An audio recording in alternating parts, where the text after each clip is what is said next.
하나님 앞에 있나이다. 베드로가 입을 열어 말하되 내가 참으로 하나님은 사람의 외모를 보지 아니하시고 각 나라 중 하나님을 경외하며 의를 행하는 사람은 다 받으시는 줄 깨달았도다. 만유의 주 되신 예수 그리스도로 말미암아 화평의 복음을 전하사 이스라엘 자손들에게 보내신 말씀, 곧 요한이 그 세례를 판포한 후에 갈릴리에서 시작하여 온 유대에 두루 전파된 그것을 너희도 알거니와, 하나님이 나사렛 예수에게 성령과 능력을 기름 붓듯 하셨음에 그가 두루 다니시며 선한 일을 행하시고 마귀에게 눌린 모든 사람을 고치셨으니 이는 하나님이 함께 하셨습니다. 우리는 유대인의 땅과 예루살렘에서 그가 행하신 모든 일의 증인이라. 그를 그들이 나무에 달아 죽였으나 하나님이 사흘 만에 다시 살리사 나타내시되 모든 백성에게 하신 것이 아니요 오직 미리 택하신 증인 곧 죽은 자 가운데서 부활하신 후 그를 모시고 음식을 먹은 우리에게 하신 것이라. 우리에게 명하사 백성에게 전도하되 하나님이 살아있는 자와 죽은 자의 재판장으로 정하신 자가 곧 이 사람인 것을 증언하게 하셨고, 그에 대하여 모든 선지자도 증언하되 그를 믿는 사람들이 다 그의 이름을 힘입어 죄사함을 받는다 하였느니라. 베드로가 이 말을 할 때에 성령이 말씀 듣는 모든 사람에게 내려오시니 베드로와 함께 온 할례 받은 신자들이 이방인들에게도 성령 부어 주심으로 말미암아 놀라니 이는 방언을 말하며 하나님 높임을 들음이러라. 이에 베드로가 이르되 이 사람들이 우리와 같이 성령을 받았으니 누가 능히 물로 세례 베품을 금하리요 예수 그리스도의 이름으로 세례를 베풀라. 그들이 베드로에게 며칠 더 머물기를 청하니라.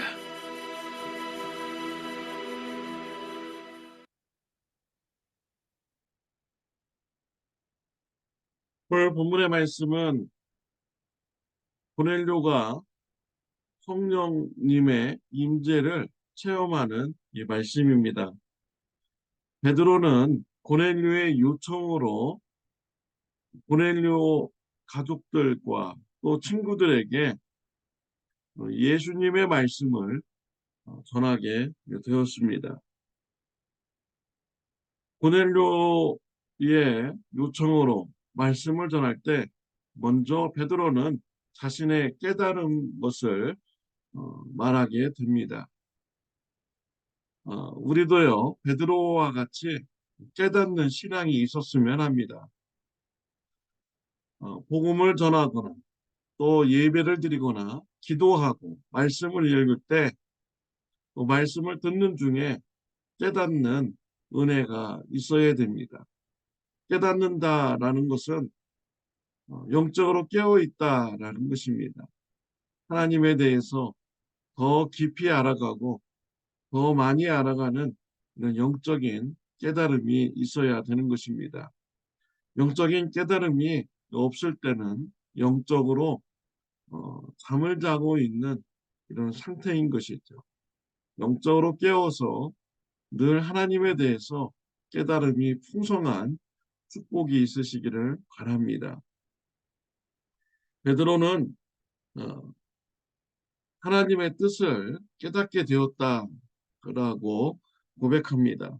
34절 35절에 보면 베드로가 입을 열어 말하되 내가 참으로 하나님은 사람의 외모를 보지 아니하고 각 나라 중 하나님을 경외하며 의를 행하는 사람을 다 받으시는 줄 깨달았도다 라고 했습니다. 하나님이 어떠한 분이신가를 깨달은 것입니다. 하나님은 외모를 보시는 분이 아닙니다. 하나님께서는 마음의 중심을 보시는 분입니다. 하나님을 경외하고 하나님 말씀대로 순종하면서 살려고 노력하는 자들, 하나님을 찾는 자들에게는 하나님께서 만나 주십니다. 하나님께서 은혜 베풀어 주십니다. 성령님의 임재가 있게 하여 주십니다. 비록 그 사람이 이방인일지라도 죄인일지라도 하나님을 사모하는 자가 있다면 우리 하나님께서는 은혜를 베푸시는 이런 분임을 베드로는 깨닫는 것입니다. 저와 여러분들도 하나님을 우리가 알고 하나님을 닮아가는 축복이 있으시기를 바랍니다. 하나님께서는 외모를 보지 않으시는 분입니다. 마음의 중심을 보시는 분입니다. 여러분들도 마음의 중심을 보는 축복이 있으시기를 바랍니다. 고린도 교회 사람들은요, 사람을 외모로 보았습니다. 말 잘하고 권위 있는 이런 모습을 가진 사람, 이런 사람이 거짓 교리를 말한다고 할 때 고린도 교회는 현혹이 되었습니다. 왜 그렇습니까? 사람을 외모로 보기 때문이죠. 반면에 사도 바울의 모습은 외모가 아, 좋지 않았습니다. 머리가 많이 빠졌죠. 또 더구나 말을 잘 하지 못하는 이런 사도였습니다. 말을 더듬었다라고 말하는 이런 신학자도 있습니다. 또 사람의 눈에 보기에는 시험이 들 정도로 저 사람은 이런 마귀의 능력으로 저렇게 쓰러지나? 라고 할 정도로 간질이나 또 안질이라는 이런 병이 있었던 것이죠.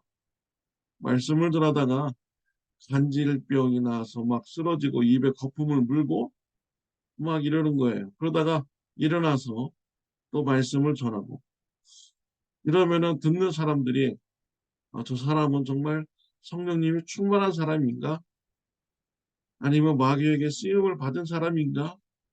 이런 생각이 이렇게 들잖아요. 이게 아니죠. 육체적인 이런 병 때문에 쓰러져서 거품을 물고 이렇게 아파하는 것입니다. 고린도 교회는 이런 사도 바울의 이런 외모를 보고 별로 신용을 하지 않는 것입니다. 사도 바울이 진실된 예수 그리스도의 복음을 전하는데 그들이 신용을 많이 하지 않는 것이죠. 오히려 외모적으로 권위 있게 말하고 말솜씨가 좋게 말하는 그러면서 거짓 교리를 말하는 거짓 선생들한테 마음이 어, 뺏겨가는 것입니다. 그래서 고린도후서 10장 7절 말씀에 보면은 너희는 외모만 보는도다 라고 고린도 교회는 책망을 받았습니다. 우리가 이런 고린도 교회 같은 잘못된 오류를 우리가 범하지 말아야겠습니다. 그 사람이 무슨 마음을 가지고 있는지, 진실된 하나님을 사모하시는지, 또 하나님의 말씀을 전하는지, 이런 마음의 중심을 보아야 되는 것이죠. 로마서 2장 11절 말씀에 보면 하나님께서는 외모로 사람을 취하지 아니하심이라 라고 했습니다. 하나님은 사람을 외모로 취하지 않습니다. 비록 외모가 어, 별 볼 일 없을지라도 또 죄된 이런 모습으로 어, 보일지라도 그 마음에 하나님을 두려워하며 하나님을 사랑하며 하나님 만나기를 원하는 자가 있다면 우리 하나님께서는 은혜를 베풀어 주시는 것입니다. 하나님께서는 마음의 중심을 보십니다. 저와 여러분들은 이러한 것을 알고 우리 마음의 중심을 우리가 잘 다스리면서 또한 신앙생활을 우리가 해야겠습니다. 베드로전서 3장 3절부터 4절 말씀에 보면 너의 단장은 머리를 꾸미고 금을 차고 아름다운 옷을 입는 외모로 하지 말고 오직 마음에 숨은 사람을 온유하고 안정한 심령에 썩지 아니할 것으로 하라. 이는 하나님 앞에 값진 것이니라 라고 했습니다. 우리들은 외모 단장에 신경을 많이 씁니다. 우리의 외모를 아름답게 하려고 열심히 노력하죠. 그럼 외모보다 하나님께서 보시는 것은 마음의 중심이라는 것입니다. 그래서 우리의 속사람이 온유한 마음을 가지는 자가 되도록, 또 안정된 심령을 가진 자가 되도록 힘쓰라는 것입니다. 이러한 일은 하나님 앞에서 값진 일이다라고 말씀하고 있습니다. 온유한 심령, 또 안정된 심령을 가질 수 있도록 하나님을 더욱더 의지하고 사모하는 심령이 되시기를 바랍니다. 마음의 중심을 보시는 하나님을 알고 우리의 마음을 잘 관리하는 저와 여러분들이 되시기를 바랍니다. 베드로는 예수님에 대해서 전했습니다. 예수님은 하나님께 함께 하신 자이고 하나님이 함께 하심으로 귀신 들린 자를 고쳐주셨고 병든 자를 치유하여 주셨다고 전하였습니다. 아무 죄 없는 예수님께서 유대인들에 의해서 십자가에 못 박혀 죽었다. 하나님께서 예수님을 다시 살리셨다. 43절에 보면 그에 대하여 모든 선지자도 증언하되 그를 믿는 사람들이 다 그의 이름을 힘입어 죄 사함을 받는다 하였느니라. 죽음에서 부활하신 우리 예수님, 또 이 땅에서 살면서 하나님이 함께 하심으로 많은 기적을 일으키신 우리 예수님, 선지자들이 그 예수님이 바로 구원자이심을 증언하였고 또 그 예수님의 이름으로 말미암아 죄 사함을 받는다라는 이런 예수님에 관한 말씀을 베드로는 전하였습니다. 베드로의 복음을 보면 어려운 것이 없습니다. 그가 만난 예수님을 전하였습니다. 그가 본 예수님을 전하였습니다. 근데 놀라운 역사가 일어났습니다. 말씀을 선포하는데 말씀을 듣는 자들에게 성령님이 임한 것입니다.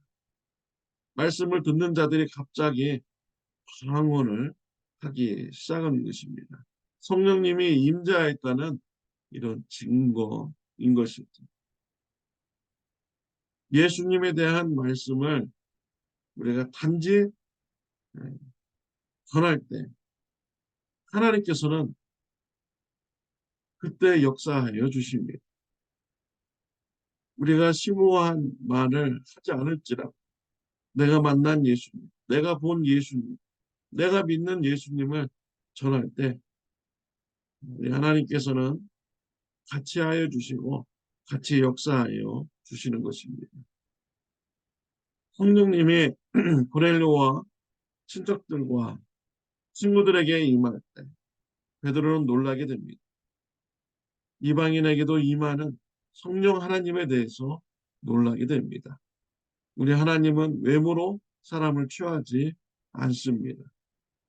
마음에 하나님을 사모하고 하나님을 믿기는 원하는 자가 있다면 성령 하나님께서 임재해 주시는 이런 축복이 있게 되는 것입니다. 사랑하는 성도 여러분, 저와 여러분들도 우리 마음의 중심을 잘 관리하여서 하나님을 믿기를 원하고 하나님을 사모하는 자가 있다면 담대하게 내가 만난 이 예수님을 전하시기를 바랍니다. 내가 본 예수님을 전하는 저와 여러분들이 되시길 바랍니다. 우리는 능력 없지만 하나님께서 함께하여 주십니다. 하나님께서 은혜 베풀어 주십니다. 마음의 중심을 우리가 잘 관리하면서 또 이웃의 마음의 중심을 보면서 예수님의 복음을 전하는 저와 여러분들이 되시기를 바랍니다. 기도드리겠습니다. 하나님 아버지 감사합니다. 오늘 말씀을 통하여서 하나님께서 외모로 사람을 취하지 아니하시는 분임을 같이 나누었습니다. 또 우리에게 깨닫게 하여 주시니 감사합니다. 우리 마음을 우리가 잘 다스리게 하여 주시고 영적으로 깨어있는 자가 되게 하여 주옵소서. 날마다 하나님을 사모하고 또 하나님의 은혜를 받아 하나님을 깊이 깨닫는 은혜가 있게 하여 주옵소서. 또 이웃을 만날 때 마음의 중심을 모아 하나님을 사모하는 자가 있다면 담대하게 예수님의 말씀을 전하는 자가 되게 하여 주옵소서. 예수님의 이름으로 기도드렸습니다. 아멘. 네, 오늘 하루도 영적으로 깨어 있어서 마음의 중심을 관리하고 하나님을 사모하는 자가 있다면 예수님을 전하는 하루가 되시기를 바랍니다. 내일 주일 예배를 위해서 기도해 주시기를 바랍니다.